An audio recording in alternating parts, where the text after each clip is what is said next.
Olá pessoal, sejam muito bem-vindos ao nosso canal, a NetLingo Idiomas, o nosso podcast de todos os dias.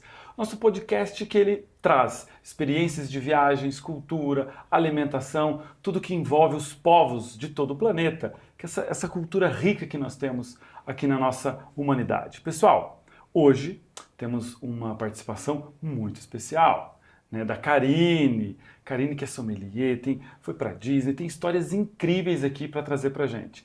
Karine, muito bem-vinda ao nosso podcast. Obrigada Renan, obrigada Karina, é um prazer estar aqui e poder contar um pouquinho da minha história aí para vocês. Que legal. Karina. Agora temos isso. Temos isso. Apresenta um pouquinho para nós a Karine, um pouquinho da história dela, para a gente começar aí o nosso bate-papo. Legal, maravilha. Obrigada, pessoal, mais uma vez aqui, NetLingo e podcast. Hoje vamos, então, receber Karine, quase sósia, em nome. Muito bem-vinda, então, Karine Gusso. Hoje vai falar um pouquinho de experiências, de viagens internacionais, com uma vasta experiência, 6 países, mas assim, várias vezes, em vários locais, Orlando 4 vezes, para Disney 4 vezes, sendo uma com 8 anos e outra com 41, então uma experiência, visões totalmente diferentes, vai falar um pouquinho disso pra gente. Aqui também, vídeos, mais que um, não sei, mas com mais de 4 milhões de visualizações, isso é impressionante, né? Mas vamos começar do seguinte, bióloga de formação e sommelier. Isso. Me conta disso, por favor, se apresente, né? E fale pra gente sobre isso. Então, gente, prazer estar aqui de novo. Agradeço muito o convite. Estou muito feliz de poder participar. Bom, eu me formei em biologia, porque a biologia sempre me atraiu desde pequena e era um ramo que eu queria muito seguir. Na minha família eu tenho meu tio, que é biólogo, bem reconhecido, trabalha na área de biologia molecular. Então, sempre foi esse sonho de trabalhar com ele, né? Então me formei depois da faculdade, fiz a faculdade, né, de biologia e acabei engravidando no último ano de faculdade. Então eu segui a carreira ainda depois que tive minha filha, né? Acabei indo para a especialização, mas essa questão familiar acabou me puxando muito. Eu queria estar mais tempo com ela, né? Porque eu acabei ficando bastante comprometida em relação aos horários, aos estudos também, né? Porque a biologia, ainda mais em pesquisa, é algo que a gente não para de estudar nunca. E acabei dando uma pausa. Eu falei, não, quero curtir esse tempo com ela. Eu tive essa oportunidade de poder estar com ela. Então, ali eu parei. Por conta dela, mais tarde engravidei de gêmeas, então acabou que não deu para voltar mesmo para biologia, né? Uhum. E o curso de sommelier acabou vindo depois, né, de algum tempo. Nessa minha trajetória mais aí focada na família e nas meninas, eu sempre trabalhei com venda, eu sempre gostei de vender, né? Alguma coisa, então foi isso que eu fiz depois de ter largado a biologia, né? E só que nada que perdurasse muito tempo, justamente porque eu queria estar com as meninas, acontecia alguma coisa que elas precisavam de mais atenção. Uhum. Então eu dava meus pulinhos lá, vendendo bolinho, vendendo roupa, enfim, o que aparecesse. Mas chegou o momento que elas cresceram, né? Minha mais velha hoje está com 22, vai fazer 22 anos daqui a pouquinho. E as gêmeas vão fazer 16 anos. Então chegou aquele momento que eu falei, opa, agora não tenho mais desculpa, né? Quero procurar outra coisa para fazer. Chegou, elas estão grandes, o meu trabalho já foi feito ali, né? E lógico que eu queria, né, trabalhar com algo que eu gostasse muito, que eu tivesse já, né, uma paixão também, né? Porque lógico que isso facilita, né, na sua vida, né? Unir isso, né, a paixão e o trabalho. E é por isso que o vinho acabou entrando, né? Já falando da história do vinho. Ele entrou na minha vida quando eu casei, há 23 anos. Uhum.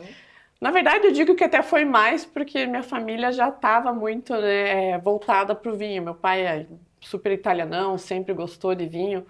Minha mãe gostava muito de comemorar, né, fazer festas e sempre teve vinho em casa, né? Então isso veio já desde a infância, mas foi quando eu casei com meu marido que realmente surgiu o interesse em aprender e entender o vinho. Porque ele sempre gostou, desde muito jovem, né? A gente casou com 20 anos, conhecemos com 19, com 20 já estava casada e com filho. E eu conto essa história que eu acho linda, nossa, que ele voltava da faculdade com a bicicleta, né? Que ele andava de bicicleta e com o vinho pendurado no guidão, que ele sempre levava pra gente tomar junto. Isso tudo em Curitiba? Desculpa. Sim, Aqui, daqui, né? tudo Você aqui. daqui. Sou daqui. E aí, foi vindo, né? Eu demorei muito para gostar de vinho, foi realmente por insistência dele. E ele sempre teve isso, de que o vinho a gente tinha que procurar outras uvas, ele nunca foi preso a um rótulo, ele sempre queria conhecer. Então ele me trouxe essa visão realmente, de que o mundo do vinho era muito grande e que a gente tinha que conhecer, né? Então, devagar, a gente foi criando esse hábito, nós dois, né, de sempre estar tomando vinho junto. Que legal, parceria. E sempre foi isso, né? Então, eu comecei a trabalhar com vinhos, foi esse motivo. Realmente é algo que está na nossa vida, na nossa rotina, né, há muito tempo. E a gente gosta bastante, nós dois, né? Parceria, hein? Que legal, Sim. né? Trabalhar ainda com algo que une, né? Bem interessante, legal. E também, já entrando um pouquinho antes da gente falar das viagens, falando de vinho mesmo, né, propriamente. Essa relação, tal, não sei nas outras cidades, né? Vamos falar aqui, ser um pouco barrista, né? Um pouquinho da gente. Como curitibano, né? A questão da cultura, vou dizer, da minha família, né? Nunca teve cultura do vinho. Então, meus pais sempre são de Minas Gerais, então lá se faz o quentão com cachaça, quente. Quando ele chegou aqui no sul, principalmente em Curitiba, faz com vinho, então ali ele já, como que vocês fervem o vinho? E quando ele tomou, ele abandonou o quentão de cachaça e hoje ele só toma quentão de vinho. E aí, toda essa parte. Só que minha mãe tinha uma percepção de vinho, eu acho que é muito nosso. Que é o tal vou falar a marca, porque aqui da nossa cidade, né, nossos vizinhos aqui, que é Campo Largo. E o vinho é doce. Sim. E aí, minha mãe ainda, né, ela não tem muita, ela não bebe, enfim. Né, meu pai já bebe, então ele já conhece, ele já tomou vinho normal, mas minha mãe não gosta de bebida, né, ela teve os traumas dela lá da vida com o pai dela, né, e daí ela não, tipo, criou um bloqueio, ela não bebe nada. Enfim, meu pai bebe, toma vinho, então... E quando minha mãe ia beber, ela tomava aquele vinho doce, mas doce. E até em algumas... aqui em Curitiba tem alguns lugares que também tem vinho, aqui em São José dos Pinhais. Eles também vendem um vinho um pouco mais... mais grosso, mais denso. O vinho de mesa, né? O Isso, vinho de mesa é também doce. Isso. E até o próprio vinho, acho que português, né? É um pouquinho doce. O português tem um pouco aí mais de açúcar residual. Depois você vai explicar isso pra gente. Mas o que eu quero trazer para você sobre essa pergunta, né? Que quando eu fui em outro país, que foi na Argentina, eu estava com a minha esposa e ela pediu um vinho doce e não existe. Eles trazem um espumante. Eu trouxe um espumante para ela. Eu falei, isso só existe em Curitiba, né? Então, o meu conhecimento de vinho é um pouco pequeno, digamos assim. Hoje eu tenho um pouco mais de conhecimento, que a gente vai indo no restaurante, conversa com um, conversa com outro, vai entendendo um pouco mais de vinho. Mas essa percepção de vinho, ainda tem muito isso de vinho é uma coisa chique, ou vinho chique é muito caro, porque esse vinho combina com esse prato, não falando do mundo que você está envolvida, que isso você tem isso muito bem estruturado, né? Mas colocando no geral, na população geral, assim, que toma cerveja, toma caipirinha, que é nosso, cultural, mas tem o vinho, que a gente mora numa cidade gelada, então não tem como não tomar vinho. Em algum momento vai ter o contato com o vinho. Essa relação da população com o vinho, o que você me diz sobre essas visões? Como que é essa parte para você? Eu acho que isso do vinho ser uma bebida muito chique, né? Das pessoas falarem, vinho é coisa... Eu escutei muito pouco isso, sabe? De pessoas, assim, né? Na minha trajetória trabalhando com vinho. Eu vejo que isso tem se desmistificado aí ao longo do tempo, né? Hoje a gente conta com vários sommeliers, né, que são sommeliers de sucesso no Instagram, que estão divulgando, que a gente sempre está falando sobre esse assunto, né? Então eu acho que o vinho está sendo algo mais acessível. Mais acessível, né? Tirando um pouco essa ideia, né, de que assim, a gente só toma em restaurante vinho, né? Tem que ser, o vinho tem que estar sendo servido com uma bebida chique. Não, né? Com uma comida chique, né? Num restaurante chique. Não, o vinho a gente pode tomar no churrasco, a gente pode comer com pastel, com pipoca, em várias ocasiões, né? Então isso eu acho que tem sido trazido e tá caindo no gosto. Só que assim, eu percebo que ainda é pequeno o número de pessoas que tomam vinho. Consumo. Você até comentou sobre o vinho doce. Realmente existe, né, o paladar do brasileiro, ele é mais pro doce. Eu tenho vários clientes que me pedem vinho doce e também vários clientes que me pedem, olha, eu queria fazer essa transição para o vinho seco, né? Quero começar a tomar vinho seco, então como é que eu faço isso? Porque isso também, às vezes, é um problema para quem está acostumado a tomar vinho doce e de repente pega um vinho, não acerta na uva, pega uma uva muito intensa, com muito tanino, um vinho muito encorpado. Aquilo é uma experiência horrível, e daí a pessoa fala, nunca mais vou tomar vinho, né? Nossa, achei horrível. Mas é porque realmente, né, ele não foi para uma opção que talvez, né, fosse melhor para ele acostumar esse paladar, né? Mas eu sempre divulgo ali, principalmente nas minhas redes sociais, né, essa questão de harmonização, de brincar, né, com o vinho que a gente está tomando. Uma das coisas que eu falava muito, que hoje eu não falo mais, eu sempre falava assim, não, você não precisa entender de vinho, é só tomar, você gosta? Então toma, tá tudo certo. Mas hoje eu parei de falar isso, principalmente depois que eu fiz o curso de sommelier, porque a gente entende, né, a complexidade que é fazer um vinho. É um trabalho enorme por trás, né, do enólogo, do produtor, tem toda a questão climática, muitas coisas que influenciam, né? Sim. Então, o que eu falo hoje é assim, vai tomar um vinho? Então, para um pouquinho, tira aquele momento para prestar atenção. Independente do vinho, de ser o vinho mais simples, de ser o vinho mais caro, mas sente os aromas, vê a cor do vinho, veja a uva que você está tomando, veja o que você gosta nesse vinho, o que você não gosta. Porque ele merece esse respeito, né? Ele merece, não adianta. Eu falava, antes o que eu falava era totalmente errado. Hoje eu vejo isso claramente, que qualquer vinho merece o respeito, porque tem muito trabalho por trás. E é uma bebida milenar, né? Imagina, o vinho existe há muito tempo, sempre esteve. Exatamente. Exato, né? É sagrado, né? Então a gente tem que tirar esse tempinho realmente para prestar atenção no vinho, né? Acho que tem muita questão mesmo do paladar, o costume. Eu vou falar, né, pessoalmente, sempre fui muito do doce para qualquer situação, até entre comida, né? E qualquer bebida que eu tomo, eu sempre opto pelo doce. Então isso já é comum. Então eu sou uma pessoa que não toma cerveja, eu acho muito amargo. Eu não gosto, não consigo com esse gosto, eu acho ruim, né? Vou tomar alguma outra bebida mais doce, alguma coisa mais cremosa, enfim. E, obviamente, né, nessa questão também inclui o vinho, que sempre foi assim, não, eu vou mais no doce, vou tomar né, porque o que não é o doce, para mim, parece estranho. Consegui fazer a transição ainda, né, aos poucos, né, mas você acha que seria o que as pessoas comentam, assim, às vezes, de colocar o gelo no whisky, é você estragar a bebida, que eu escuto isso, assim, né? Você tomar o vinho doce, você tá não estragando. Fala isso, eu adoro pôr um gelinho. Mas uma pedrinha só. Então vamos colocar gelo na cerveja quente. Não, aí não dá. Aí não dá. Isso. Mas esse doce, assim, que a gente pensa no vinho doce, assim, seria estragar o vinho?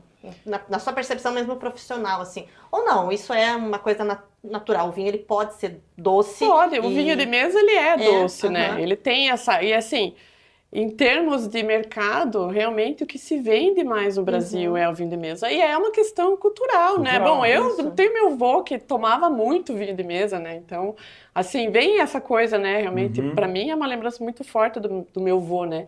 Mas o vinho de mesa, ele é diferente do vinho seco, né? Porque o vinho de mesa, ele é feito com uvas que são uvas comestíveis também, né? O vinho seco, eles já são feitos com uvas finas, que são uvas que não são feitas para comer, né? São feitas realmente para o vinho. Então, o vinho de mesa... Pois é, gente, realmente não ter essa percepção faz toda a diferença. O vinho de mesa, ele é um vinho mais simples, com menor complexidade, né? E o vinho fino é um vinho que vai ter mais complexidade. Por isso que com os vinhos finos, né? Com os vinhos secos, finos, a gente consegue sentir todos aqueles aromas que o pessoal descreve. Nossa, estou sentindo. A gente não vai sentir isso num vinho de mesa, né? Então, no vinho de mesa é a uva, realmente é o aroma da uva, né?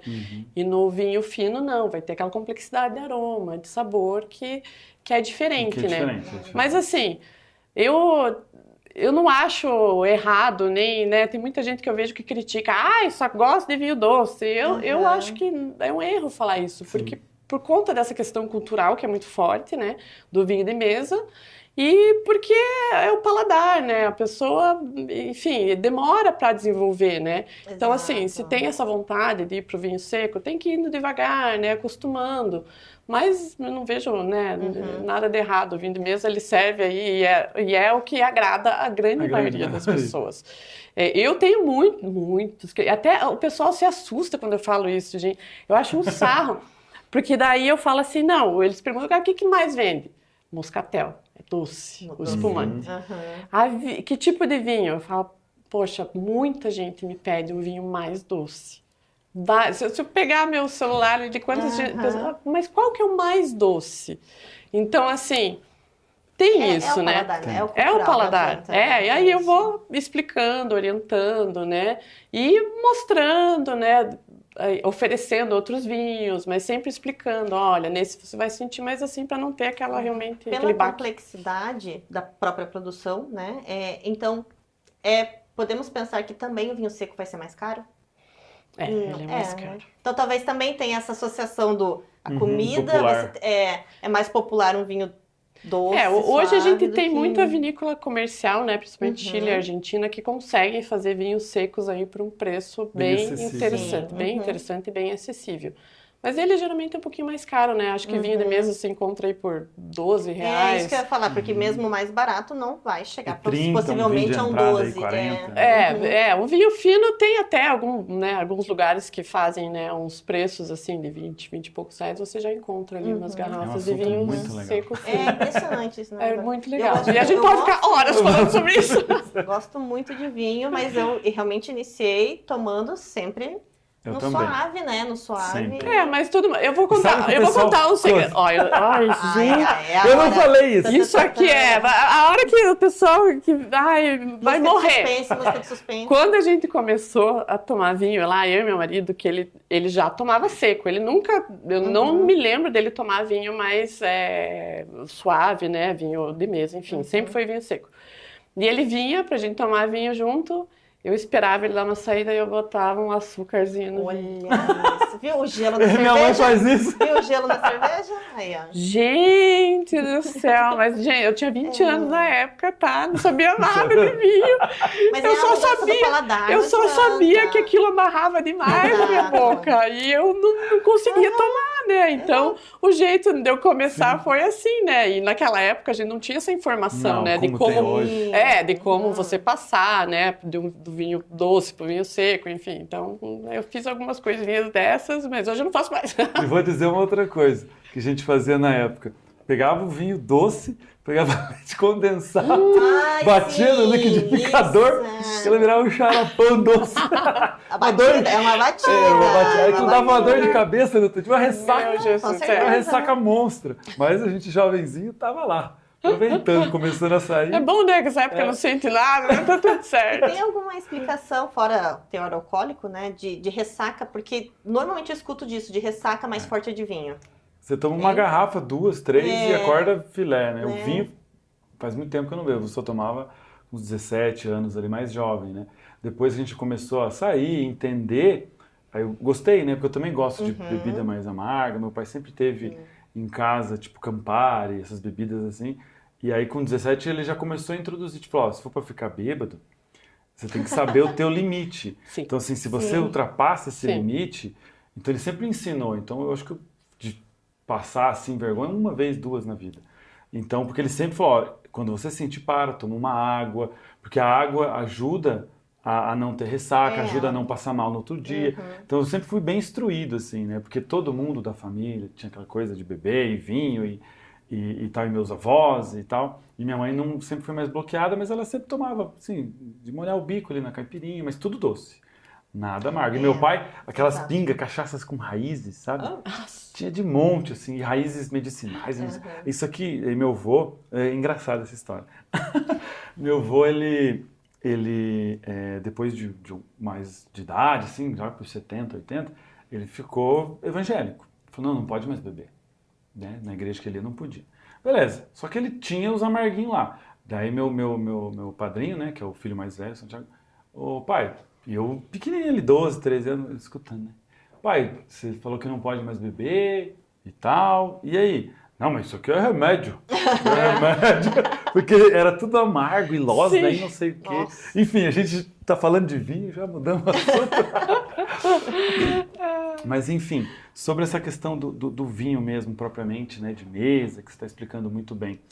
Essa transição, né? No meu caso, porque eu já gostava um pouco do amargo, né? Do gin, depois hoje está muito na moda o gin. Eu gosto, porque para mim faz sentido no paladar. Mas para muita gente não. Então existe um processo para pessoa que não gosta desse amargo ter um vinho mais leve, vamos dizer assim. Existe, eu sempre vou, né, eu tento entender, né, o que as pessoas estão procurando, e daí eu vou desenhando ali, né, o processo dependendo da onde cada um tá, né, em relação ao vinho. Mas sim, quem é uma pessoa que chega para mim e fala, eu só tomo vinho doce, mas eu quero começar a tomar vinho seco, então o que você me indica? Então, aí a gente começa esse processo, né? Geralmente, os portugueses são uma excelente pedida aos de entrada, Nossa, porque eles são muito frutados, eles têm um pouco de açúcar residual, então isso agrada ao paladar, né?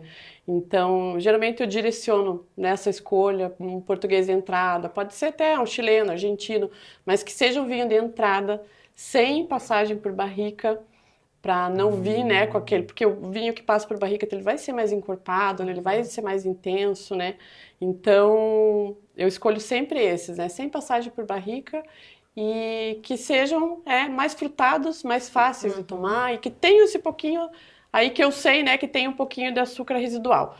Aqui no Brasil a gente tem uma questão da rotulagem do vinho, né? Que aqui a grande maioria dos vinhos portugueses, italianos, tem bastante argentino também, chileno, que entra como meio seco. Lá fora ele sai de lá como seco, mas aí quando entra no Brasil ele entra como meio seco.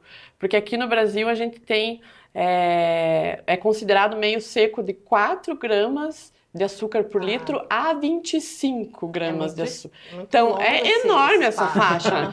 Então, os que estão próximo do 4 vão ser mais secos e os que estão lá perto do 25 vão ser mais adocicados, né? Então, tem isso também, né? Em relação, às vezes, pega um vinho meio seco que a pessoa já acha bem seco, mas outro que acha doce.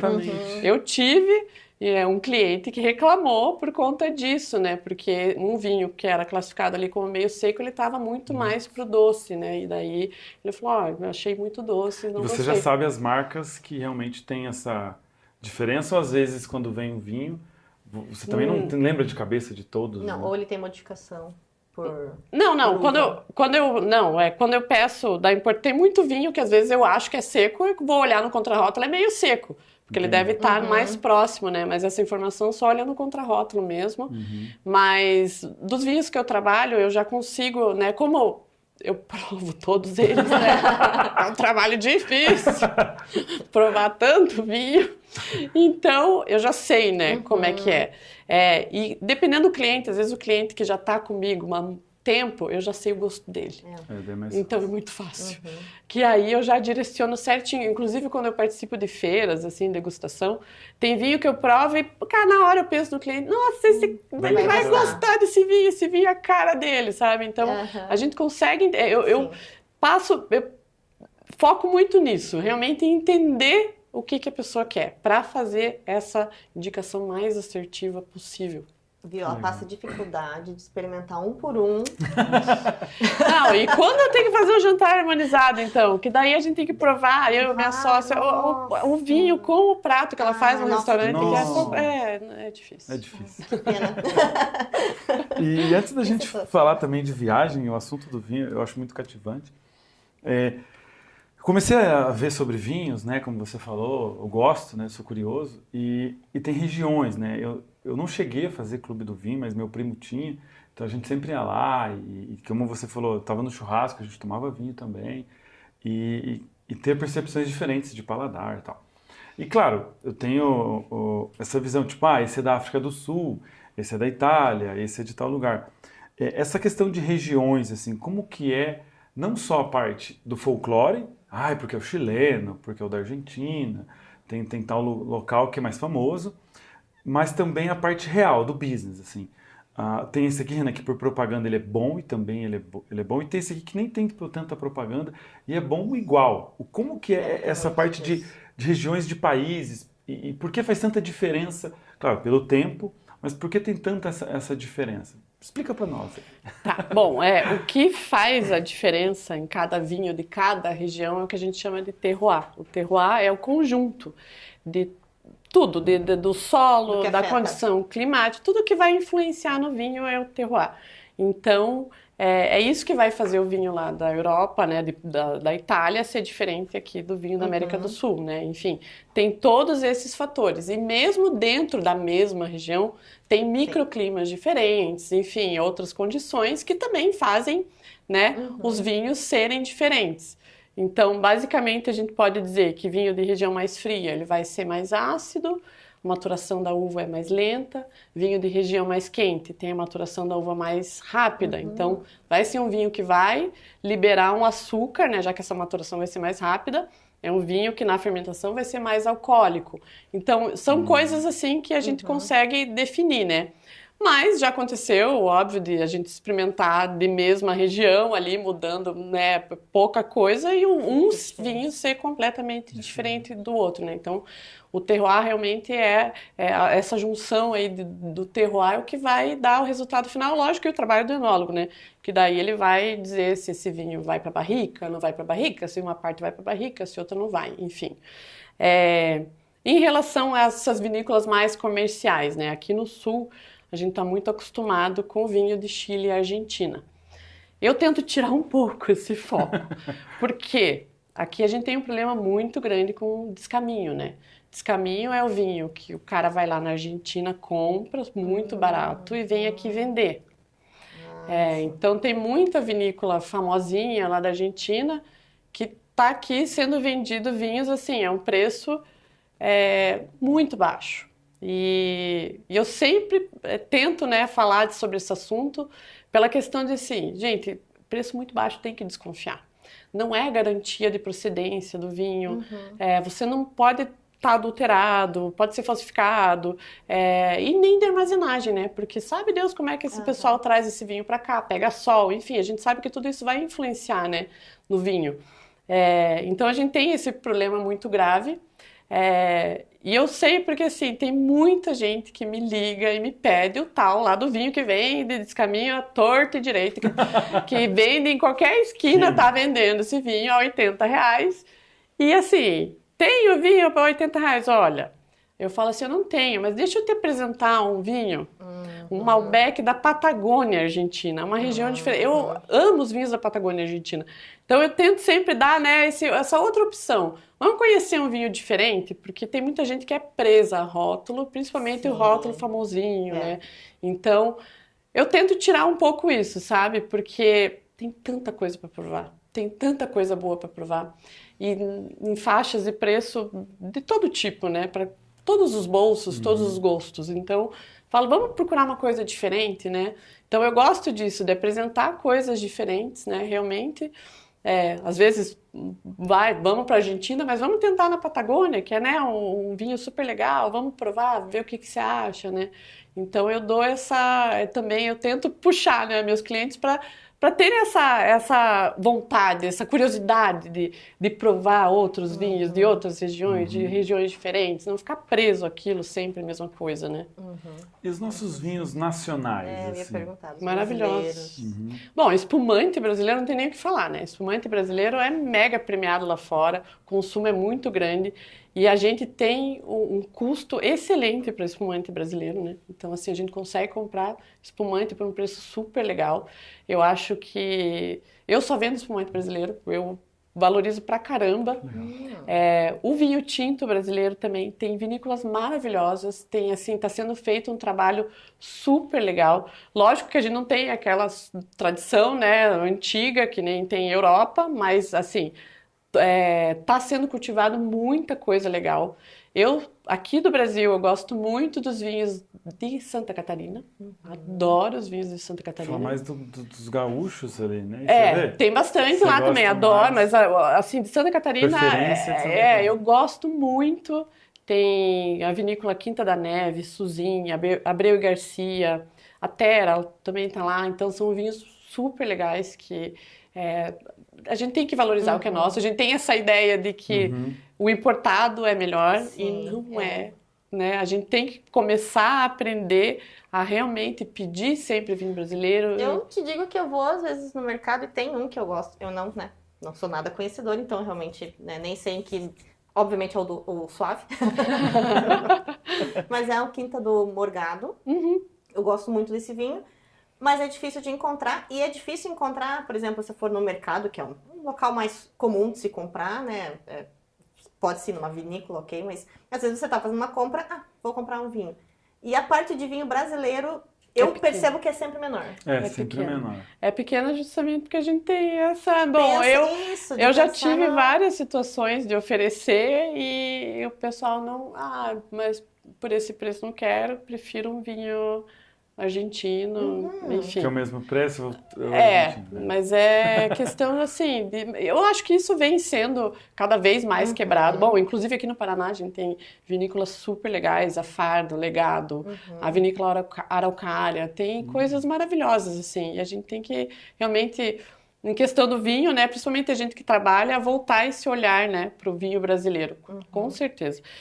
Na minha apresentação do curso de sommelier, eu apresentei um vinho que era do Cerrado Mineiro. Eu fui buscar um vinho de uma região diferente, né? Então, busquei e achei um vinho do Cerrado Mineiro. Mineiro também, além de cachaça, faz vinho. Mas também com queijo. Sim, então, o Brasil tem coisas incríveis pra gente provar, né? Em relação... O espumante, pra mim, o espumante ele já é uma coisa bem consagrada, assim. Isso já caiu realmente, né? No gosto, enfim. Mas o vinho tinto é algo que eu vejo pelos meus clientes, né? Que eles têm um pouco ainda de... Mas eu sempre falo, gente, experimenta, porque tem muito vinho brasileiro bom. Muito, muito. Tá, assim, o Brasil tá se destacando bastante. Que massa, né? Que muito legal. legal. É bom saber, porque a gente vai por isso, assim, muito do olho, né? O olho do de fora, né? Do de fora é melhor. Sim. E também aproveitando, Karine, na questão, né, de viagens, né, internacionais. Antes da gente falar de outros países, vamos falar da sua primeira. A primeira foi para Disney. Foi, com 8 anos. 8 anos, né? E a Karina comentou também, depois com 41, né, essas diferentes visões. Dá para ter uma boa... Conte para nós, né? Eu nunca fui na Disney. Eu até comentei num outro podcast aqui que um amigo meu foi na de Paris e ele não gosta da Marvel, ele não gosta dessas coisas de criança, ele não gosta. Mas ele estava numa excursão mochilão, em 6 amigos, e os 5 queriam ir para lá. Pô, a gente está na França, vamos lá, estamos aqui em Paris, vamos. Ele falou, cara, eu não vou ficar aqui sozinho, eu vou junto.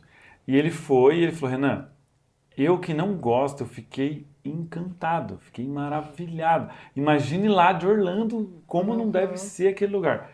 Então, conta para nós como foi a tua primeira visualização do cheiro ali, de todo aquele encantamento de outro país, e depois agora, as outras vezes que você foi. Vamos focar na Disney, né? Depois a gente vai para outros países. A Disney é uma maravilha. Voltaria umas 20 vezes. Então, essa primeira vez que eu fui, eu era muito criança, né? Mas foi já maravilhoso, né? Quando a gente chega e entra no parque e você vê tudo aquilo, né?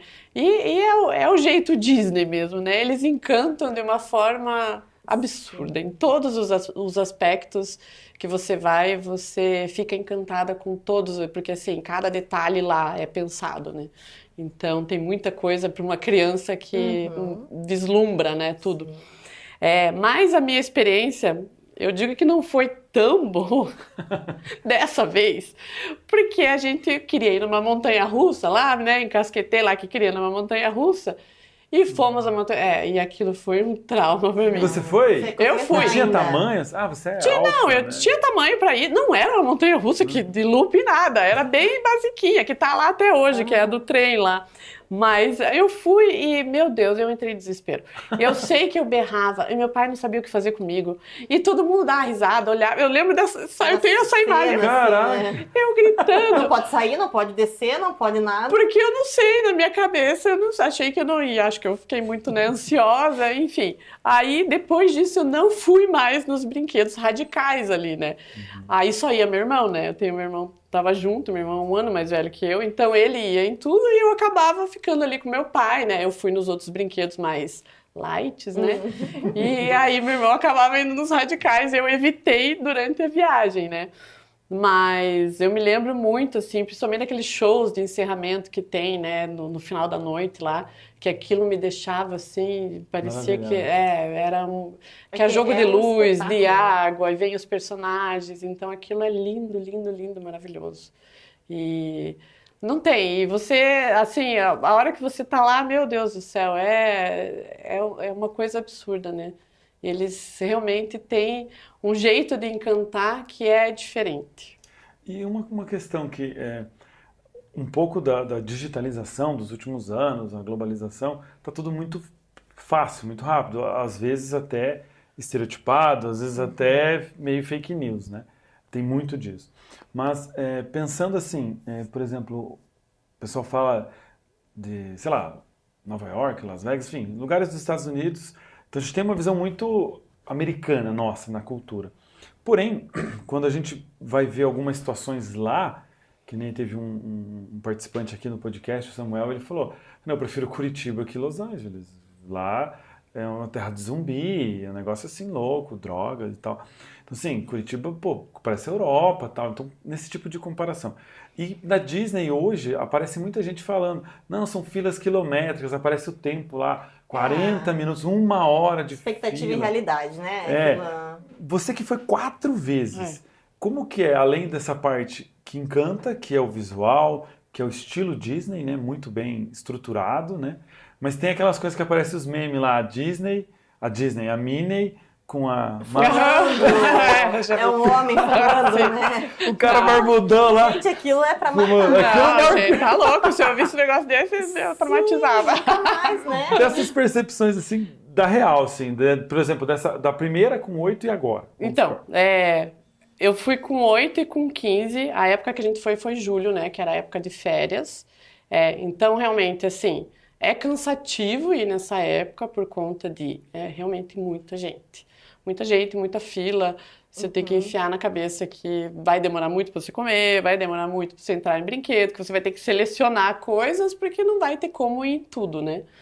Mas as outras 2 experiências que eu tive, a gente foi fora de época de férias. Uma a gente foi em outubro, que pegamos bem o Halloween, que foi incrível, e na outra foi em janeiro. Nessa época, a gente não pegou nada de fila, a gente conseguiu fazer todos os parques, Olha assim, a dica aí. todos os brinquedos, sabe? Tinha, obviamente, um brinquedo ou outro que tem mais fila, Sim, que os às vezes mais é o brinquedo populares. que lançou, né? Ou que é os mais radicais, às vezes, né? Do parque da Disney, que a Disney tem alguns parques que não tem muito brinquedo radical, daí o radical tá todo mundo lá, né? Então, que a fila demorava 1 hora, sei lá, no máximo. Mas, assim, de resto, a gente entrava muito fácil, assim, todos os brinquedos, deu para fazer todos os parques, foi... Essas 2 últimas vezes, né, foi, assim, maravilhoso. E daí eu já tava com minhas filhas, né, então... Foram as 3? Foram as 3, Que legal! Na última, assim, a gente nunca viaja sozinho, quando a gente viaja em 7, que são minhas filhas, né, minha família, meu marido, meu pai e minha mãe sempre estão juntos também. Então, é sempre nós juntos, né? A gente nunca faz essas viagens assim, só nós. Sempre, meu pai e minha mãe sempre estão juntos e também curtindo junto, né? Mas, né, fora de época é a melhor coisa pra ir. É a melhor coisa. Em relação, assim, a parque, não tem nem comparação. Você consegue fazer todos os parques e tudo tranquilamente. Sem estresse, sem correria. É muito bom. Mas acho que é um pouco a pessoa tem que ter essa noção. Você não vai em nenhum lugar do mundo, eu acho que você vai num ponto turístico, no meio das férias, onde todo mundo está, a princípio, querendo ir lá e eu não posso pegar fila. Isso aí tem que ir com a cabeça, né, pra não se estressar e faz o que dá. Viajando, tem outro país. No mercado, no dia 1º, você tem que ficar na fila pra pagar, não tem? E até essa terceira vez que eu fui pra Disney, que eu tinha uns 36 anos, eu fiz todo a programação da viagem. Eu fiz a programação, assim, de uma forma melhor impossível, porque até todos os brinquedos, eu fiz a ordem dos brinquedos que a gente... Pelo caminho? Qual? Onde a gente ia. 2 horas. Olha que legal. Porque daí eu vi lá, não, você tem que ir sempre pelo sentido anti-horário no parque, porque todo mundo vai pelo sentido horário. Então vai pelo anti-horário que... Olha que legal. Então eu comecei pelo anti-horário, daí tinha alguns brinquedos que até no site lá da Disney você consegue agendar. Mas assim, foi tudo o que a gente tem que fazer? Todo mundo, o que a gente tem que fazer agora? Agora é isso. Agora a gente vai comer. Então eu fiz isso, porque assim, eu tava ajuda muito, né? E eu tava tão louca pra ir pra lá com as meninas, né? Porque seria a primeira experiência delas, né? Que eu queria tanto que aquilo fosse super legal, que eu fiz tudo. De todos os parques da Disney eu fiz isso. Todos os brinquedos que a gente tem que fazer. Lá? Tem 4, e daí tem os da Universal, que é 2, né? E tem o de Tampa, que é tem mais um lá, que é o de mais radical de montanha-russa. A gente fez só de todos. montanha-russa. Vocês fizeram todos nessa viagem? Todas as vezes Quanto que eu fui, tempo? a gente fez todos. Pra fazer todos, assim, vai uma semana mais, né? Só no parque? Eu calculo sempre um dia para cada parque. Cada parque. Tem gente que faz um parque em 2 dias. Mas dá. também é meio loucura daí. Não muita aproveita. comida, se você perder alguma... Não, todas as vezes a gente tirou um dia para cada parque. Pensa, eu nunca fui nem do Beto Carreiro. Oi, é legal também. Esse ano eu vou. Esse ano é legal. Nunca fui, mas todo mundo fala do Hop Hari também. O Hop Hari eu não conheço, o Beto Carreiro eu conheço, mas... E também, às vezes, tem locais que você não quer conhecer, que você não quer ir, uma montanha-russa mais... Mas sim, você consegue, você sabendo onde você quer ir, você evita muito problema. Aí a gente foi no de Paris também. Muito a gente tem uma meta de ir em todas. E a comparação? Não, Orlando é 1000 vezes melhor. É muito melhor. É muito melhor. É que assim, Paris é mais reduzido, é um parque pequeno, e a gente foi numa época que estava muito frio também. Então assim, frio, chuva, a gente não pegou fila nenhuma lá também, foi uma benção, não tinha fila para nada, foi bem tranquilo. Mas lá o que eu percebi de diferente? A questão da limpeza. Ali em Orlando você não vê sujeira nenhuma. Nada, você não vê, né? Qualquer coisinha já tem funcionário, você não vê sujeira. Lá eu percebi que tinha mais sujeira, né? Não era tão limpo assim. E em relação à comida, para mim foi bem difícil lá, porque eu tenho a doença celíaca, né? Que é a intolerância, eu não posso comer glúten. E ali em Paris foi complicadíssimo comer no parque, complicadíssimo. Isso eu não tive problema nenhum em Orlando. Em Orlando eu chegava lá no guichê, falava que tinha problema com glúten, eles já faziam tudo separado e eu tinha várias opções. Ali em Paris, não. Não tinha. Nossa. Ali em Paris pedi um negócio em glúten e veio um troço muito horrível que eu não consegui nem comer. Então eu praticamente fiquei sem comer, mesmo no parque, porque ali nesse ponto, para mim, prejudicou bastante. Que pena. Mas o parque é menor, assim, os brinquedos tem brinquedo legal, mas é mais reduzido, né? Muito diferente. Mas assim, a experiência mais legal realmente é Orlando. Que legal. 4 vezes também. Já sabe de cor. Muitas mais, né? Muitas mais. E quando a gente vai programar a viagem, eu falo, a gente podia voltar pra lá de novo. Quem vai fazer? muito Posso escolher? bom, é muito bom. Que legal. E nos Estados Unidos, assim, foi para Nova York? Conheceu outras cidades lá? Ou focou mais na Disney mesmo? Não, Nova York a gente foi para Washington também, mas foi só um dia, né, para fazer aquele passeio onde a gente viu ali os principais pontos turísticos, né, e já voltou. Aí a gente ficou o resto do dia. Nessa viagem para Orlando que a gente foi para Nova York, então a gente dividiu, né, o tempo em Orlando e o tempo em Nova York mesmo, que também era um sonho, né, da gente conhecer Nova York. E caótica, né?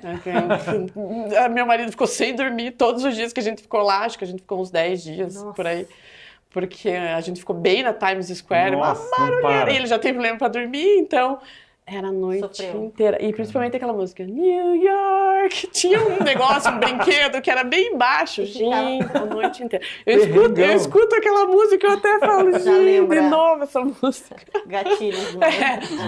Mas foi uma experiência legal, é legal ver tudo assim. Meu marido fala, já vi, não volto mais, porque eu achei muita loucura. Comparado com São Paulo, assim? Não, pior. Bem pior.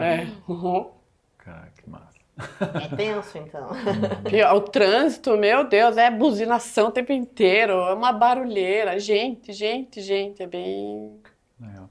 E teve algum perrengue, assim, que você lembra, né, nessas viagens aí que marcou? Que perrengue tem que ser, Sim. a maioria é coisa ruim, né? É, Não, algo que marca muito, porque eu lembrei de um, nossa, que foi, né, depois a gente dá risada, óbvio, Sim. né, mas na hora, meu Deus, é um susto. Numa dessas viagens para Orlando, ali, essa que eu fiz, a terceira viagem para lá, a gente sempre ia no parque com uma mochila, né, meu marido que acabava carregando a mochila, né, ele tinha uma mochila mochila de trabalho, que era preta, com divisórias, assim, cabia laptop, não sei o quê. E a gente enfiava tudo dentro da mochila, né? Era casaco, passaporte, enfim. E aí, a gente foi bem na época de Halloween. Então, todos os dias que a gente tava lá, o parque fechava um pouco mais cedo. E de noite tinha aquela festa de Halloween, onde todo mundo ia fantasiado, né? Tinha aquele negócio todo bem assustador.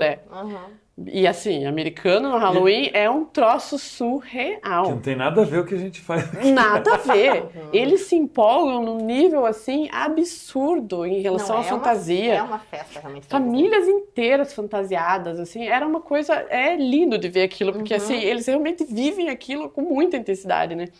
E aí a gente foi comer alguma coisa e tal, e saímos lá, fomos, sei lá, em algum outro brinquedo, e de repente, cadê a mochila? Cadê a mochila? Cadê a mochila? Cadê a mochila? Quem que tava com a mochila? Sumiu a mochila. Cara, E aí vai onde é que a gente largou essa mochila, né? E procura, daí lembramos que a gente tinha parado lá pra comer, né? Vamos lá. E vai, e pergunta pra um, pergunta pra outro, e nada, ninguém sabia. E tá, mas onde é que tem o achados e perdidos? Ah, é lá. E isso a gente já tava no limite do parque fechar. E aquela montoeira de gente fantasiada lá, pronto pra entrar. E a gente correndo, e os caras do parque falando, tem que sair, já terminou, né?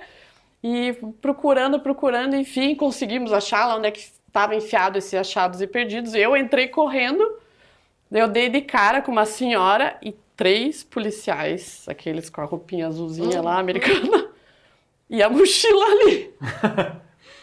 E aí eu saí correndo, my bag, né? Eu falei pra mulher dela, só fez assim pra mim. Não é bem assim, não. É tua, né? Porque, né, a questão ali, né, essa a questão bolsa do terrorismo, ficou parada né? no meio do negócio. Ficou uma bolsa lá no restaurante, imagina o que não passou, Pensaram, né, na alguém cabeça. deixou uma bomba aqui. Exatamente. Sim. Então, e assim, a gente não se dá muito conta disso, Porque mas lá eles, É né, outra realmente cultura, a gente não tem, não vivencia. e lá é realmente algo muito preocupante isso, né? Então, quando eu vi aqueles 3 policiais em volta da mochila, eu falei, ixi, Maria, eu falei, ai, meu Deus Deu do céu, problema. eu vou ser presa, vou sair daqui presa, mas só larguei a mochila, não vou sair presa, né? Aí daí ela pegou e falou, é tua? Eu falei, minha mochila, a gente esqueceu lá, foi comer, esquecemos a mochila e tal. E aí ela falou, o que tem dentro da mochila? Aí eu falei, tem casaco, tem passaporte, tem água. E ela falou, o que mais? Ela queria que eu falasse tudo que estava dentro da mochila.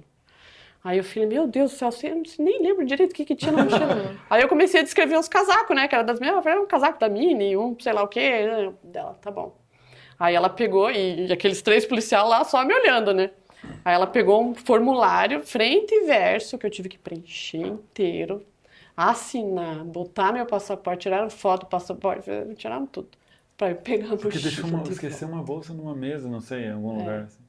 É o protocolo deles lá, né, em relação à segurança. Que Mas assim, foi, né, depois a gente saiu de lá, falou, meu, dando risada, né, e falando, gente, Mas só o perrengue de que ficar doideira. ali, esperando, preencher, é tenso. Não, tenso. e com coisas, produtos, né? Coisas, por exemplo, passaporte, que você não pode deixar. Exatamente. Se você perde- Eu tava preocupada por causa do passaporte. Falei, você gente, perdeu uma tá tudo blusa, vai dentro fazer do o quê? passaporte. Perder uma blusa, mas perder a bolsa com os seus documentos, não tem o que fazer. Aquela, você tem que né? procurar, né? E aí não é aquela coisa, né, que a gente ia voltar lá e tava lá bonitinha, Não, né, a mochila, alguém segurou, não, tinha já 3 tinha policiais esquadrão em volta, antibomba em volta. já estavam tudo ali pronto pra...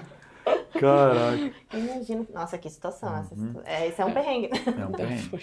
E assim, Karine, você que viajou pequena, levou suas filhas, são 3, né, um desafio, né, nos dias atuais, ter 3, e 3 mulheres ainda, imagina seu marido, com 4 mulheres em casa. Ele deve estar pagando os karma todos, né, só pode.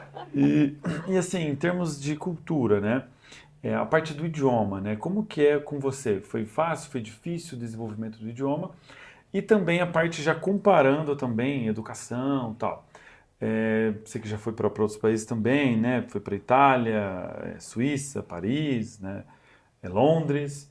Então, de todos esses países que você rodou e também com a tua criação aqui, que a nossa época era uma criação diferente, com a criação de hoje, comparando educação, cultura e experiências, né, das suas filhas, o que você me diz sobre essas diferenças entre os países e se você moraria fora? Me fale um pouquinho sobre o que você acha dessa situação pela tua experiência, né, fora e aqui no Brasil.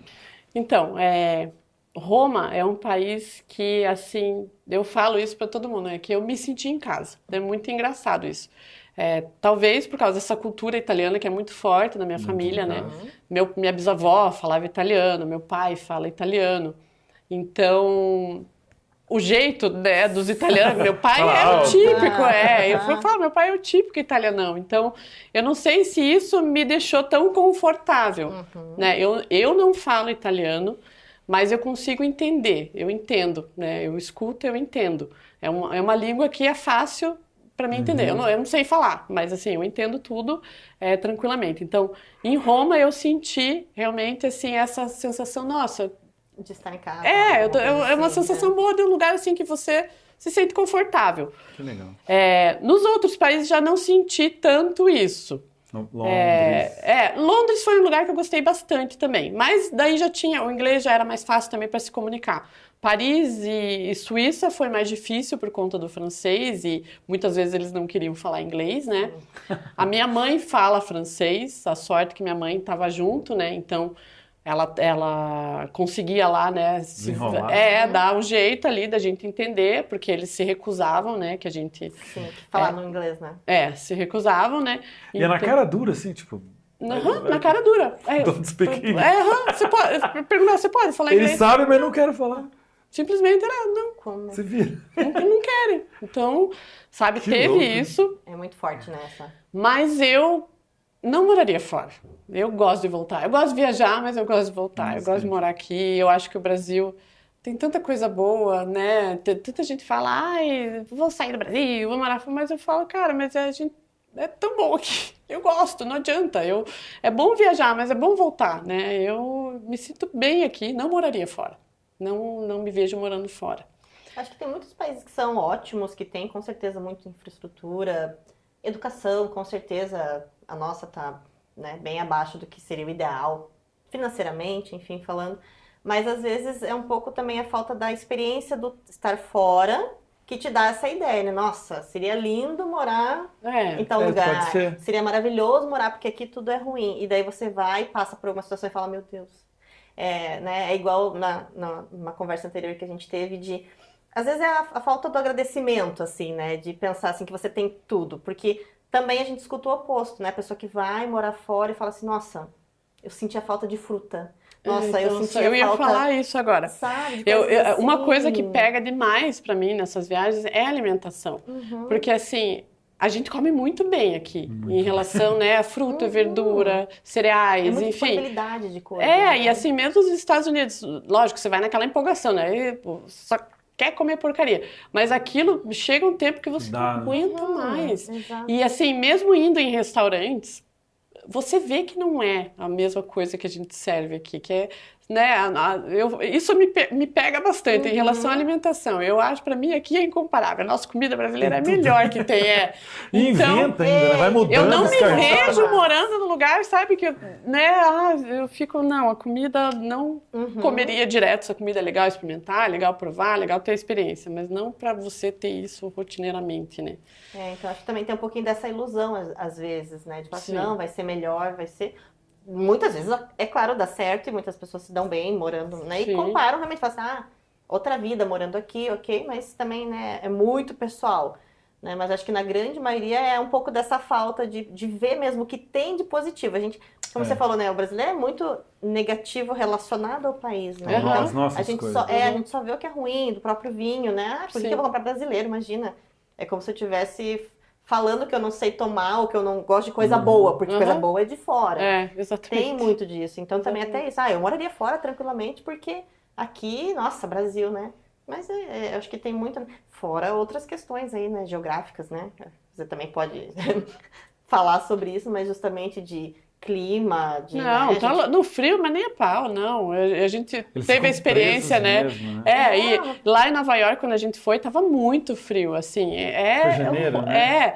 O frio, a gente aqui reclama, né, desses friozão que dá, mas nem nada comparado a lá, né? Lá é muito mais frio, isso pra mim também é algo assim que não daria certo.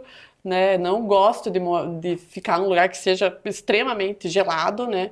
Então, tem essa questão climática também, que o nosso clima favorece, né? Eu acho que a gente tá num país aí que também não é atingido por terremoto, Então, não tem todas essas coisas. Isso, né? Você imagina você maravilhoso morar nos Estados Unidos, de repente tá lá um tufão.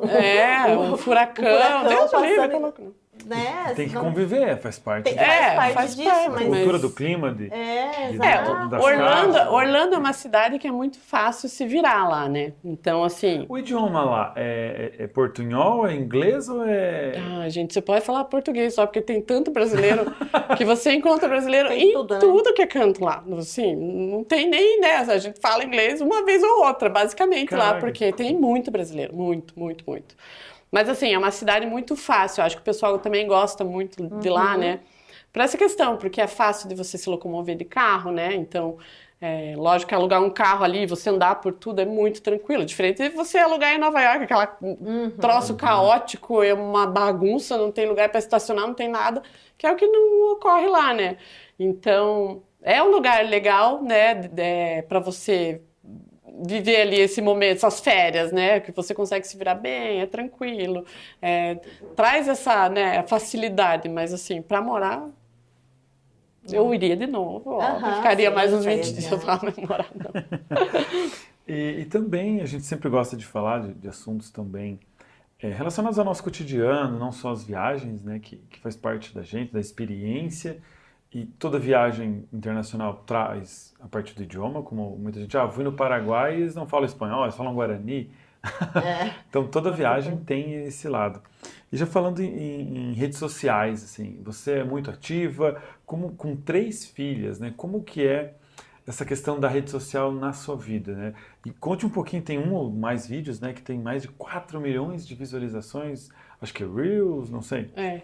Como que foi essa introdução na rede para você como profissional e com a família? Como que porque a gente sabe que é um desafio, tudo bem, hoje são maiores, né, tem uma visão diferente, mas talvez um pouquinho menor. Como que foi essas duas partes assim? E depois, qual vídeo que estourou, como que foi? Eu queria um pouquinho desses detalhes. Então, eu sempre gostei muito de rede social, principalmente do Instagram. Logo que lançou o Instagram, eu entrei e adorava postar fotos, sempre fui muito visual, né? Então, assim, sempre gostei por conta das fotos que a gente podia postar. E quando eu comecei, né, naquela época que eu ainda fazia uma vendinha ou outra, eu já comecei a fazer isso no Instagram. Naquela época ninguém fazia. Né? Eu lembro que eu estava vendendo roupa, então eu tirava foto com as roupas, eu achava uma cama elástica, pulava lá e fazia fotos diferentes para postar, para anunciar os produtos, assim. Quando começou, ninguém praticamente fazia isso no Insta, né? Acho que pouquíssimas pessoas. No começo era só pessoal, mal a legenda a gente podia escrever, né? E daí acabei parando, né, com a questão das roupas. Depois fui vender meus bolinhos sem glúten. Então, até hoje está ativo o Instagram que eu tinha na época, que eu fazia os bolinhos, tirava as fotos para postar no Instagram. Então, assim, para mim, eu sempre entendi a rede social como um canal de venda também, como um canal, né, que a gente podia explorar isso. Isso sempre foi muito claro na minha cabeça. Depois desse tempo, eu fiquei meio reclusa ali, enfim, não era muito ativa na rede social. E aí abri minha loja de vinhos, né? E quando eu abri, aí eu coloquei na minha cabeça, assim, que eu ia ter que me expor, que eu ia ter que aparecer. Por quê? Porque as pessoas que eu seguia do mesmo nicho que eu, que faziam isso, eram coisas que eu me identificava e achava legal. Então, né, eu peguei algumas referências que eu falei, isso eu gosto, isso eu não gosto. Né? Em relação ao vinho, o que eu via? Sempre eram aqueles vídeos chatos. Era um cara lá falando com uma voz chata, sabe? Explicando de forma chata o vinho, enfim. Muito teórico, assim, no sentido de... que eu falava, pô, mas não dá nem pra ficar até o final desse vídeo, né? Então, assim... O primeiro cansa, vídeo que né? viralizou foi do Pederneiro. Que ele leva o choque, sabe? Então, essas coisas, né? Eu falava, não quero fazer isso. O que eu quis fazer, né? Quando eu coloquei o meu Insta ali, comecei o Insta, né, da Ode, era misturar informação e situações engraçadas com vinho que todo mundo passa, né? Quem não passa por alguma situação divertida, engraçada, ou, né, unir isso a várias coisas, né? Então foi aí que eu comecei. E me deu um estalo muito grande, assim, que eu fiquei com aquilo, ai, mas eu tenho vergonha. Tenho vergonha de botar minha cara. Porque antes eu só postava as fotos das roupas e dos bolinhos, né? Não botava a minha cara. Não tava à mostra, assim. Aí eu pensei assim, tá, mas eu não é vergonha, eu não tenho vergonha de aparecer. A vergonha que eu tô sentindo, o medo, é do que os outros vão pensar de mim. E assim, no momento que você desliga isso... É azar, né? Posta e... Pronto, você tirou aquilo da tua cabeça, sabe? Então... Eu falo pra muita gente, para de ficar pensando, vai, pô, começa que depois vai embora, né? Então, a gente tem esse receio às vezes, né? Ai, mas não tô assim, ai, porque eu tô com o cabelo assim, ai, porque não sei, mas o jeito que eu falo não é legal. Então, no momento que você se desliga disso, aí vai embora. Aí eu comecei, né, com os vídeos, sempre juntando a informação e o engraçado, mas sempre os vídeos mais engraçados eram os que tinham maior alcance, né? Porque a gente também tem que entender que Instagram... A grande maioria tá ali para entretenimento também. A gente quer ver, né? Às vezes procura uma loja, uma coisa, mas assim, é aquele momento de descontração, né? Então, esses vídeos sempre, desde o começo, foram, né? Foram tendo mais engajamento, assim. Até que chegou o momento, né, do vídeo que eu fiz usando o Loki, no filme do Loki, lá da Marvel, usando a imagem dele, né? Como se ele estivesse aprovando um vinho que eu escolhi. E esse vídeo estourou de uma forma absurda. Teve 14,4 milhões de visualizações. E teve reflexo nos seus seguidores ou não? Que tem muito? Meu Deus, muito. Subiu assim absurdamente. E eu recebia, e esse vídeo ficou viralizando por uns 4, 5 meses que ele ficou em alta. E assim, eu recebia mensagem o tempo inteiro. E vinha mensagem de amigo, de família. Olha onde é que teu vídeo tá! Não sei quem postou, sabe? Foi uma loucura aquele vídeo. Que coisa, né? Mas é a criatividade, né? Porque não é uma coisa... Né? Diferente, sai da rotina. Eu sou uma pessoa muito criativa. Eu tenho sempre tive muita criatividade, eu gosto. Eu tenho muitas ideias, né? Assim, quando eu vejo alguma coisa, já me vem ideia para vídeo, enfim, já vem essas questões, né?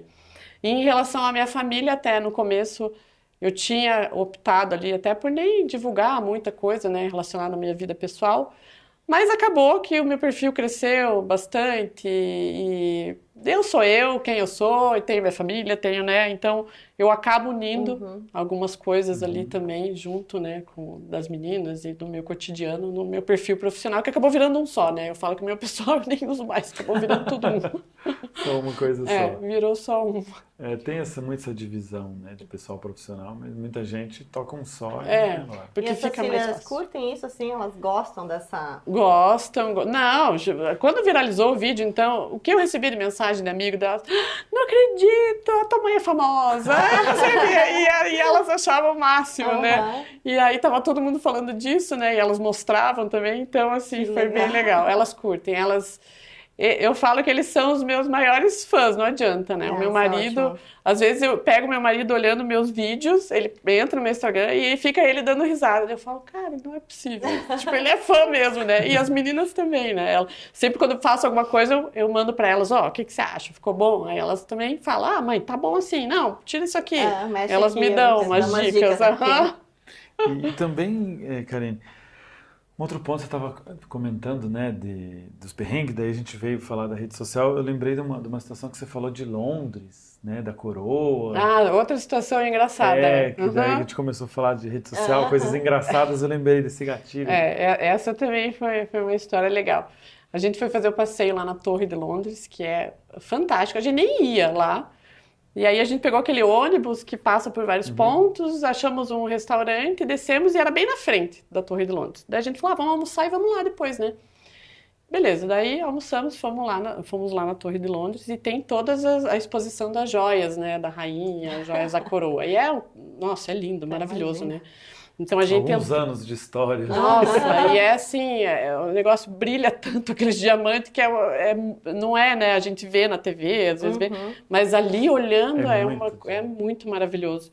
E aí até eram várias salas, assim, com todas as joias. Tinha uma sala que tinha até uma esteirinha, né, que a gente entrava e ia andando, né, e as coroas, os colares, enfim. E sempre lá um áudio, não pode tirar foto, não pode filmar, não pode fazer nada, né? Só pode olhar, não pode pôr a mão, não pode filmar, não pode... Apesar que tinha vídeo, né, e tudo. Enfim, e minha mãe lá, minha mãe não tá nem aí, né? Não tô entendendo. Bem assim. Idioma. E filmando, tirando foto. Deu, mãe, tá falando que não pode. Não, mas não Já estavam falando pra ela. Mas não tem ninguém aqui olhando, não sei o quê. E daí ela deu uma escondida, depois ela dava uma disfarçada, e tirava, e foi, né? Aí... Saímos de lá, já estávamos andando em outra parte, e de repente a gente vê um guardinha correndo, mas correndo que nem um louco. Lá por cima, assim, da torre, né? E a gente só, nossa, o que aconteceu? Vai pegar alguém, quem será? Alguma coisa aconteceu, o guarda tá vindo esbaforido, correndo. E veio o cara, de repente veio vindo na nossa direção. Eu falei, meu Deus, né? Daí você começou a olhar para trás, onde é que esse cara tá indo? Aconteceu alguma coisa, mas parou bem na gente. Pediu o celular da minha mãe. É nada. Pediu o celular e falou assim, preciso do celular. Porque vocês tiraram foto lá das joias. E aí, minha mãe, não, só sei lá, né? Não, preciso do celular. Ele fez, ela abriu o celular. Ia apagar todas as fotos. Ele Caraca! Na frente. Nossa, se ela andasse mais rápido, dava tempo. Se a gente soubesse, tinha corrido dele, mas não deu tempo. Aí ele pediu pra abrir o celular e apagar todas as fotos. Daí quando terminou de apagar, quando daí apareceu uma foto que já não era, aí beleza, ele liberou a gente. Já tá na nuvem, fica tranquilo. Não, e pior que nem tinha. Foi na inocência, né? Tirou ali. Sim, assim, mas é muito... será? Acho que questão de... Segurança? De segurança mesmo. Né? Porque se alguém... Porque às vezes, você pode conhece pegar como é que estrategicamente o local onde tem uma entrada, onde tem uma saída. Você vai ver pela foto pontos que... Né, e era tão linda a joia, às vezes minha mãe estava tão feliz, ela falou, olha, eu consegui tirar as fotos. No fim, não ficamos com nenhuma. E também em Genebra, né, você comentou, né, alguma coisa. Isso. Foi na sede da ONU. Não, lá a gente não passou perrengue nenhum, né, mas foi o passeio mais legal que a gente fez, assim, que esse eu vou guardar pra sempre. Melhor que a Disney? Tá ali, ó. Não, mas Genebra foi incrível. A sede da ONU, assim, é uma coisa absurda, porque tem muita obra de arte, né? Tem aquelas salas de reuniões. Você pensar que você tá na sala ali, né, onde acontece várias reuniões importantes. Muitas decisões são tomadas. Aquela sala que aparece na TV, né, que tem todos os países, a cadeira de cada país, né? E o teto daquela sala era todo feito por um artista, assim, era a coisa mais linda. Que legal. Depois conseguimos entrar em todas as salas, praticamente, que tem as reuniões, inclusive as mais importantes e confidenciais lá, porque a gente foi num dia que não tinha nada. Assim, que um dia que não tinha reunião. E até a pessoa que estava guiando falou, olha, vocês vieram num dia bom, que hoje todas as salas estão livres, vocês vão poder conhecer tudo. Mas é maravilhoso, é muito legal. É assim, um passeio incrível de se fazer isso. E até porque a gente acaba sabendo toda a história, né, da arte que está ali, das reuniões que aconteceram ali. Então, assim, foi depois da legal. Segunda Guerra Mundial, né, que a ONU se data, estabeleceu, acho, com mais propriedade, vamos dizer assim. Até pela questão do controle, né? Foi justamente acho que com essa ideia, né? De urânio e tal. Essa ideia também. Foi com essa ideia.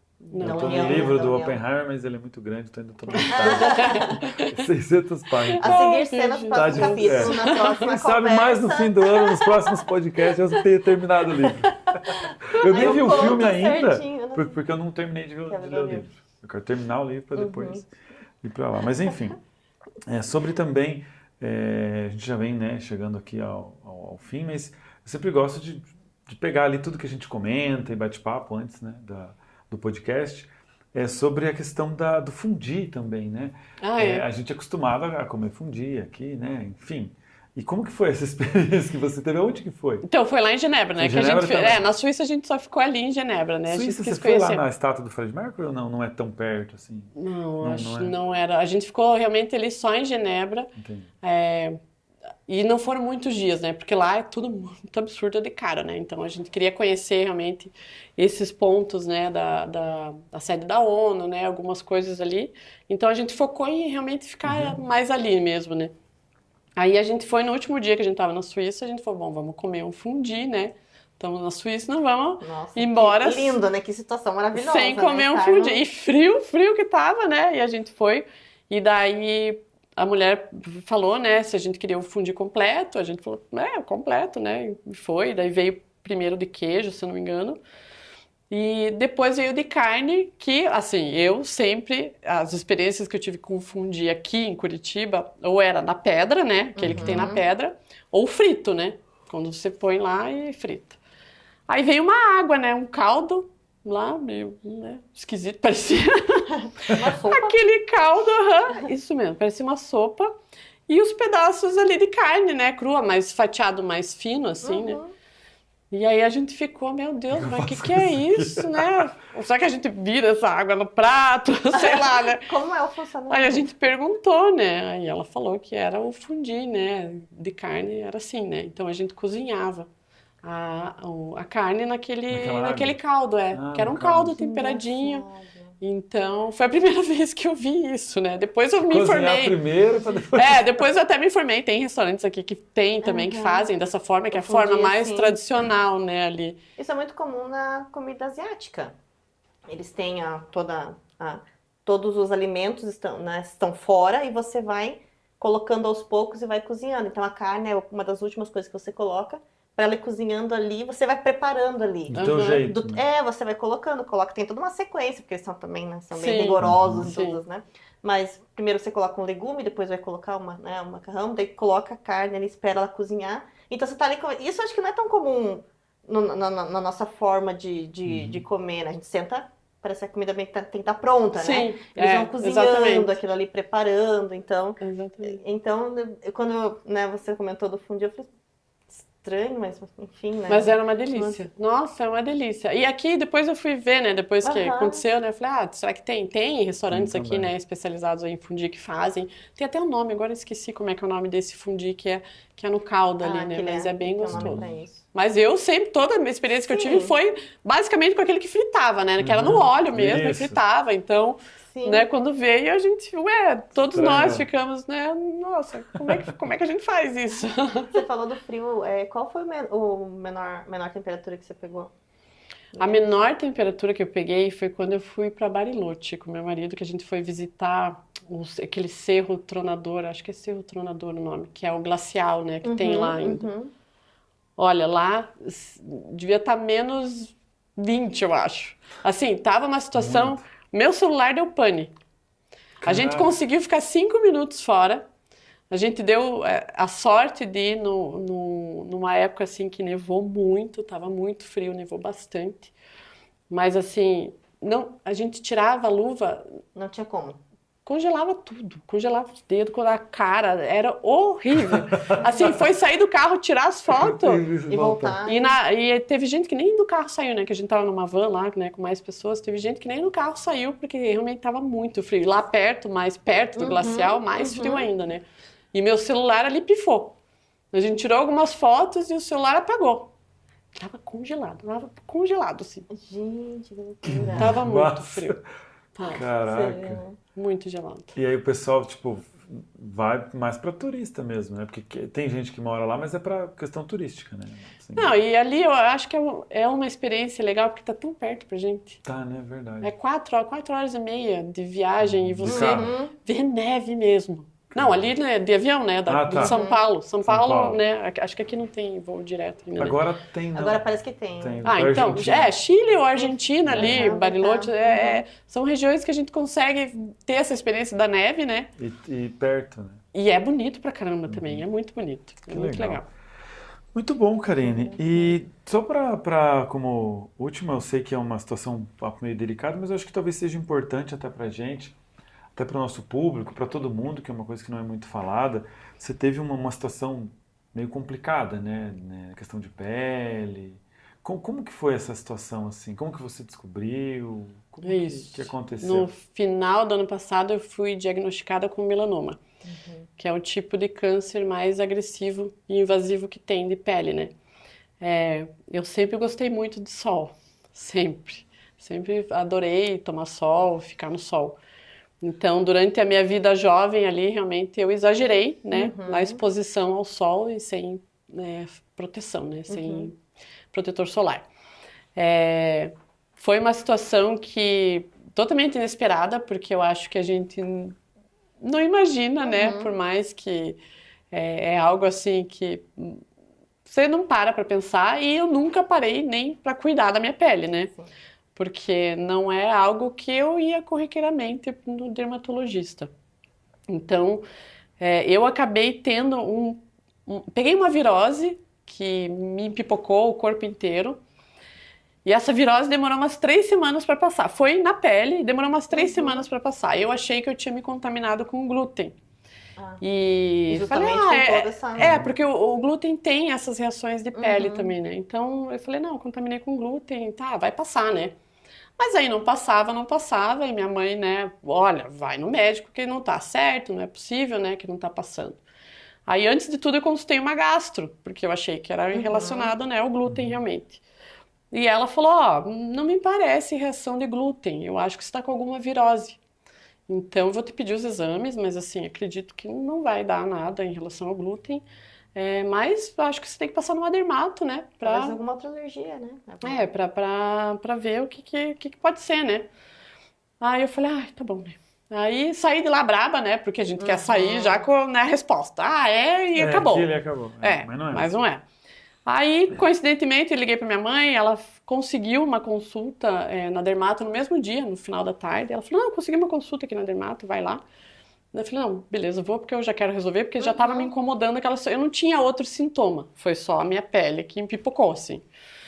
Aí fui na dermato e expliquei pra ela, e eu tava quente, acho que no final do ano, né, foi em dezembro que eu fiz a cirurgia. E aí eu tava com o vestido aberto nas costas. No que eu fui pra maca de costas, ela olhou direto numa pinta que eu tinha. E o cabelo cobre, né? E eu tava de cabelo preso, e ela olhou e falou assim, há quanto tempo você tem essa pinta? Aí eu falei, não sei, tá nas minhas costas, eu nem vejo. Você consegue ver, Eu falei, que pinta? Ela falou, não, tem uma pinta aqui um pouco mais escura. Você sabe quanto tempo você tem? Eu falei, não tenho nem ideia. Eu falei, eu nunca prestei atenção. Aí ela me examinou, ela falou, que você tem uma virose mesmo. Vai demorar umas 4 semanas ainda pra passar, mas vai passar, não precisa fazer nada. Não passa pra ninguém, tá tudo certo. Tranquilo. É só essa reação, vai passar, não tem remédio, não tem nada. Se quiser, passa uma pomada, mas não se preocupe com isso. Aí ela falou, mas essa pinta, eu quero que você faça biópsia. Você consegue vir pra fazer biópsia? Aí eu falei, tá bom, vou, claro, né? Aí esperei uma semana... Fui fazer biópsia, fiz. Já na biópsia já levei foi uma biópsia um pouco maiorzinha, já levei uns 4 pontinhos ali. Mas até ali tudo beleza, né? Pra mim não tinha nada. Aí quando eu voltei, uns 10 dias depois para pegar o resultado, eu percebi que a médica estava bem quieta, né? Ela não falava. Eu falei, mas essa mulher não tá falando, né? O que aconteceu, será? E daí ela sentou e daí ela falou, Karine, é um melanoma. Ele estava num grau 3, são 5 graus do melanoma, ele estava no 3º. Aí ela falou assim, já passei aqui o teu encaminhamento para um cirurgião oncologista, porque você tem que ir o mais rápido possível.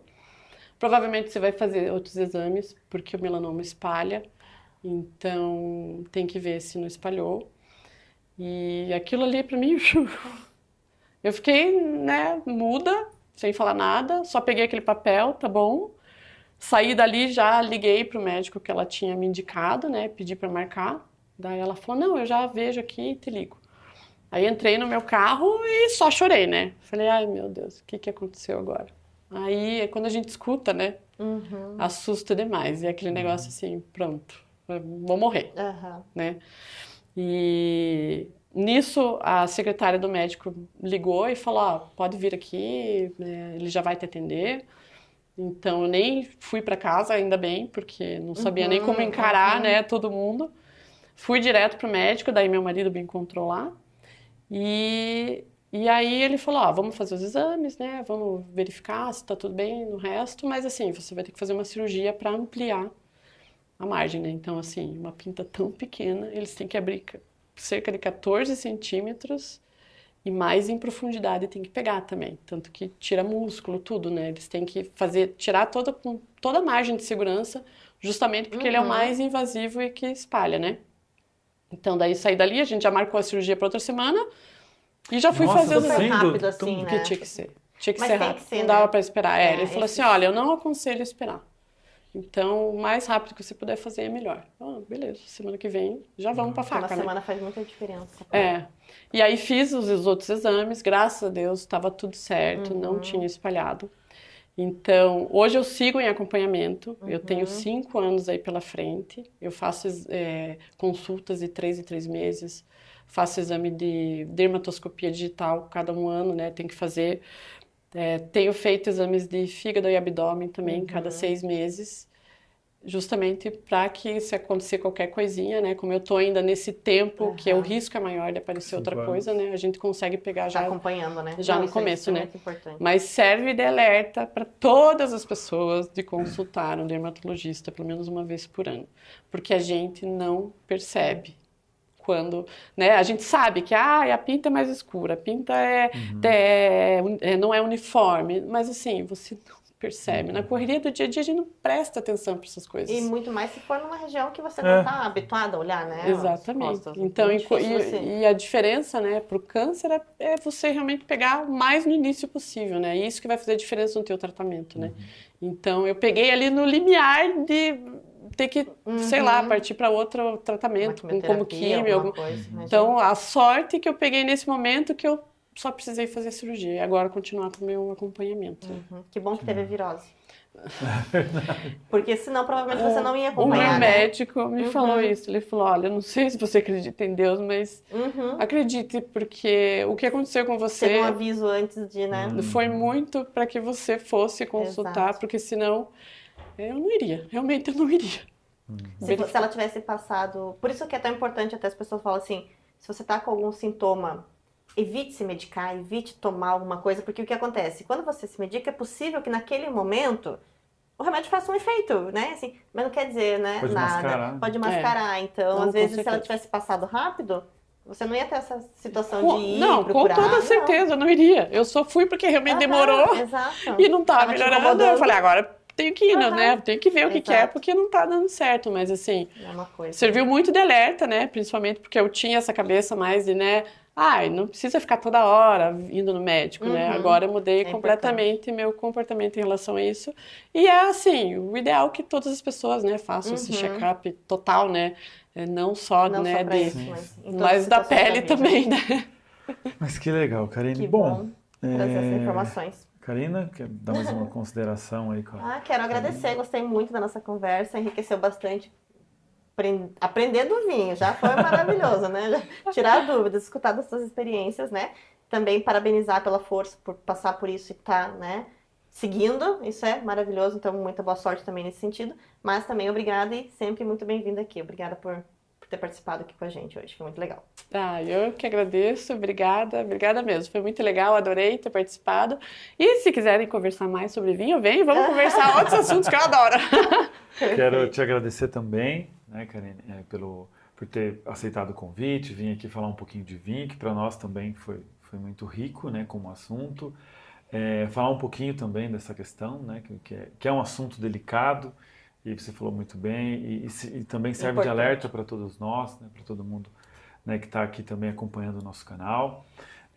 Agradecer mais uma vez, né, pela oportunidade de estar aqui, pela oportunidade das suas experiências muito ricas, né, Disney, Paris, enfim, tantas coisas, sua simpatia, né, sempre muito simpática. Então, quero te agradecer imensamente. Se quiser deixar uma mensagem aqui para suas filhas, marido, enfim, fique à vontade, né, pode deixar uma mensagem aqui para eles. Obrigada, Renan, obrigada pelo carinho. e meninas, minha família. Minha família é meu suporte em tudo, seja no trabalho, na minha vida. E até esses dias atrás eu tive essa reflexão que eu até postei, né? Que valorize sempre sua família, porque eles são sempre sua fortaleza nos momentos de dificuldade. Então, amo todos vocês. Muito bom, Muito bom. E quero agradecer você, né, que está sempre aqui conosco, acompanhando o nosso canal, curtindo, dando like ali, para nós é muito importante. Um grande abraço e até o próximo podcast. Valeu, galera. Até. Obrigadão, Karine. Legal.